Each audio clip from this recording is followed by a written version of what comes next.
Several prominent Democrats announced decisions to leave office. The energy community is assessing the impact on legislation and on the nation's energy future. We start with a leading member of the Senate Energy Committee and an active proponent of alternative energy now leaving office. North Dakota Democrat Byron Dorgan said this will be his final term. He will not seek re-election this fall. Clean Skies' Tyler Suiters is here now in the newsroom with a closer look at what Dorgan's retirement could mean. So Tyler, let's start with why Dorgan is leaving office this year.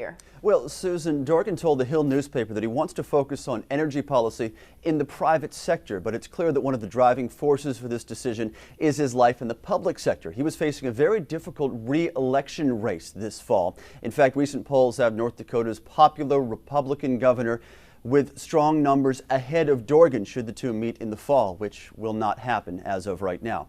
Now, looking back on what Dorgan has accomplished in energy circles and the significance of his decision, he has served 3 terms in the Senate, before that 6 terms in the House, and right now in the Senate he is on the Energy Committee, which is where we usually talk to him. He also serves on the Appropriations Committee and the Commerce and Science Committee. Now, within the Energy and Natural Resources Committee, he is a strong proponent of North Dakota's needs, of course, someplace that he calls the Great Plains Energy Corridor. That reflects his focus on the fact that he is a major proponent of new wind development, also new transmission through that area.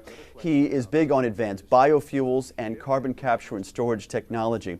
And he is also a co-sponsor of the National Energy Security Act of 2009, along with Republican George Voinovich. This is a measure that rolled out last year and didn't get much traction, but it included Dorgan's focuses on new transportation issues, new transmission across the Midwest primarily, but also a push for developing domestic fossil fuels, Susan, and that again reflects the needs of Dorgan's home state of North Dakota, which of course is home to the Bakken Shale and future oil shale development as well, Susan. But even though this bill didn't go too far, there is a chance that it could be part of Harry Reid's combined energy and climate bill, which we expect to see sometime later this year.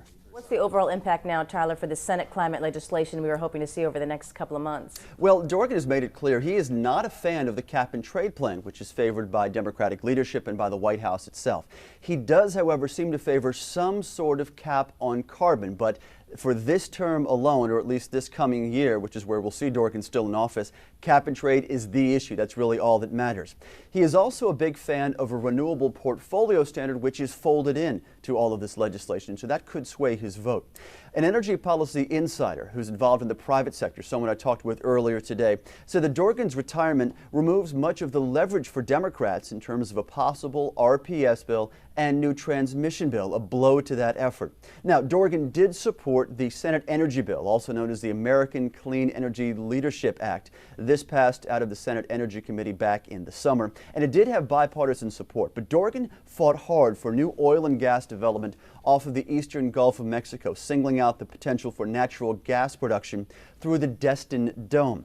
His pending retirement allows him to really vote his conscience if and when the cap and trade bill or climate bill come up later this fall. Will he, however, vote for the push for his near and dear energy favorites, wind and new transmission development, or does he push to protect his home state? And you need to focus on exactly what the makeup is for generation in North Dakota, Susan. The EIA puts it quite simply: nearly all of the electricity generated in North Dakota comes from coal-fired power plants. Tyler, the White House push for cap and trade is also taking another hit, with Dorgan not the only Democrat retiring. Right. Christopher Dodd's name is also out this morning. He is chairman of the Senate Banking Committee, not a key player in energy circles, but a vote for Democrats nonetheless on climate issues. Now, a Senate consultant I spoke with compared Dorgan's retirement, saying it's a blow to the push for new transmission rules, in the same sense that Dodd's departure greatly reduces the chances of substantial financial reform. So these are two long-time or relatively long-time senators pushing for their pet projects, which are getting traction among Democrats and also with Democratic leadership in the House and Senate. So with both of them stepping out, those two projects seem to be, if not in complete jeopardy, certainly lacking some of the momentum they had before. Now, as for the Democrats' magical 60 votes, Dorgan retires, Dodd retires. There are also 2 more open seats. Remember, President Obama and Vice President Biden had to surrender their Senate seats.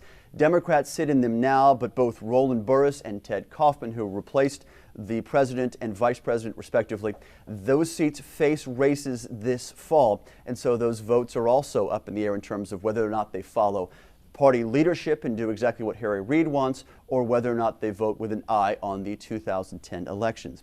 There's also talk, Susan, of Kerry Graham Lieberman facing slim chances of passage this year. That seems to be the popular sentiment on Capitol Hill right now. But there are also serious questions with these two retirements of Dodd and Dorgan about the future of a climate bill going beyond 2010 when these two senators are no longer in office. Okay, Tyler Souters, thanks for that update.